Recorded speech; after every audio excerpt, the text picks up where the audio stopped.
Hey guys, it's Pacifist here. In the previous video, I gave hints to the audience in whom the next Bokumaro would be. The clues were that they were a girl from a popular gacha game, she's a new addition to the game, and she is of a water or hydro element, and her colour palette were primarily green, pink, white and black. You can pause the video right now if you want to guess who this character is, and unpause when you have someone in mind. Did you guess Aino from Genshin Impact? If so, then you are correct. You can pat yourself on the back. If you were wrong, don't worry, we'll get them next time. Aino was a priority request from a community member. Priority requests are usually given when members subscribe to me every 6 months on Twitch, gifts 5 subs, or donate a certain amount. There are other ways to request for free, for example, but I'll explain over on Twitch if you are interested in how to. I do stream art at least once a week over on twitch.tv/twitch_Bokumaro. Aino is one of the new additions in Genshin Impact. I think she's cute and adorable, and for now she's kind of meta, although she's a 4-star character. I do think that she will probably be replaced later down the line. That's how it usually is. You know how gacha games are like. Genshin is no different.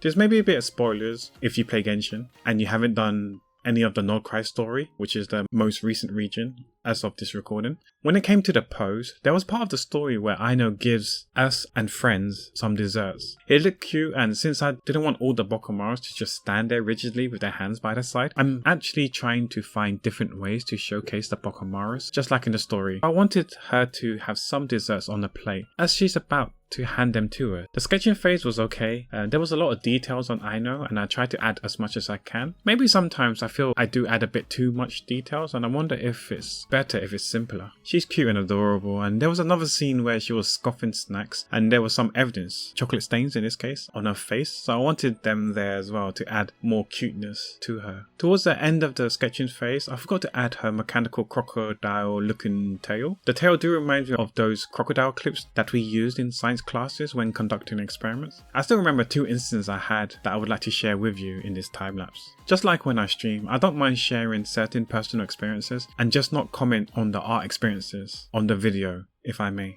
It helps you guys to get to know me a bit more about myself. The first one was when we had to connect crocodile clips to the PSU and had to clip on both sides of a cold wire, I believe it was. I think it might have been copper wire. I forgot why we did it. Maybe it was to show heat and the electron moving. Who knows? I was always bad at physics and it shows. But me and my friends, being dumbasses as we are, we put the wire aside and decided to use a paper clip that had been straightened out. And when connecting the clips to both ends, boy was it a sight. I'd never seen something turn so bright orangey red so fast. It was crazy. I do remember we had a large tub of water as well. I believe everyone did. So what we did with our tub of water is that we kept dipping it to cool down the paper clip. Then we kept lifting it back up again to see it going orange and then dipping it back into the water again. I don't think that was the smartest thing to do because, I don't know, I feel like electricity and water doesn't really mix well together. So do not try this at home.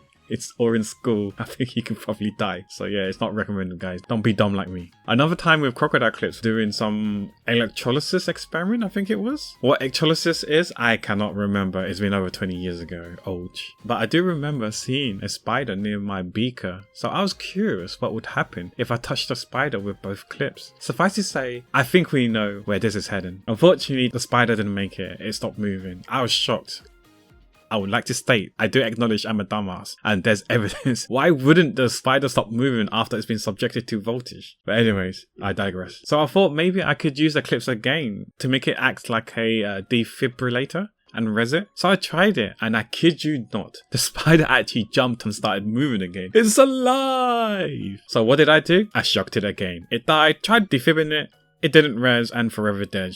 Gave it a 1-minute silence but stopped after 30 seconds because I was a kid and I have a TikTok brain. It is what it is. Let's move on. I do find her tail cute and I wanted it in the picture and not drooping down behind her where you can't really see it. I feel like it gives more personality. What do you guys think? When it came to inking, things got messy when I was drawing the arms and the plate of snacks. After having drawn the sleeves of her coat, I realized that I made a big blunder. and that the design near her wrist was actually upside down and I needed to flip it. The problem was that I tend to delete line art of the layers underneath. I use multiple layers, by the way. I'm not the type of person who can draw on a few layers only. The layers underneath, so we're talking about her belt strap thing, the plate of food, her coat, her dress, etc. Anything that's seen behind or below her sleeves of her coat, anything behind that was generally deleted to make it look more cleaner because I'm using multiple layers. That resulted that when I mended the sleeves, the line art underneath were now gone and gone for good. So I had to redraw it, and I couldn't remember what it's supposed to look like. Sure, the sketch was there, but again, like I said, the sketch and the lineup were initially wrong, so what was meant to be underneath there, I had no idea. And that I had to somehow figure a way to redraw it again.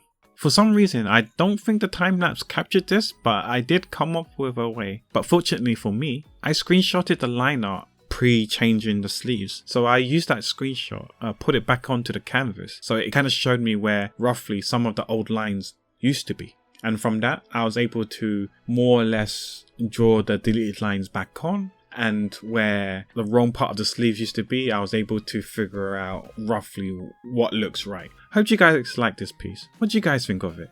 Please let me know in the description below how you think I've done. And do you play Genshin Impact? If yes, who's your favourite character and team composition? I've been playing since day 3 of its launch and would love to hear your thoughts and teams. As for the next video, the hints will be 1.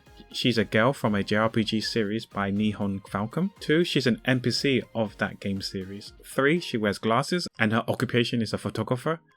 4. Her colour palettes are these colours that you see on the screen. Feel free to drop your guesses here in the comments below if you want to engage and partake in who you think it is. Enjoy what's left of the time lapse and music, and as always, wherever you guys are, take care, be well, and be safe. Bye.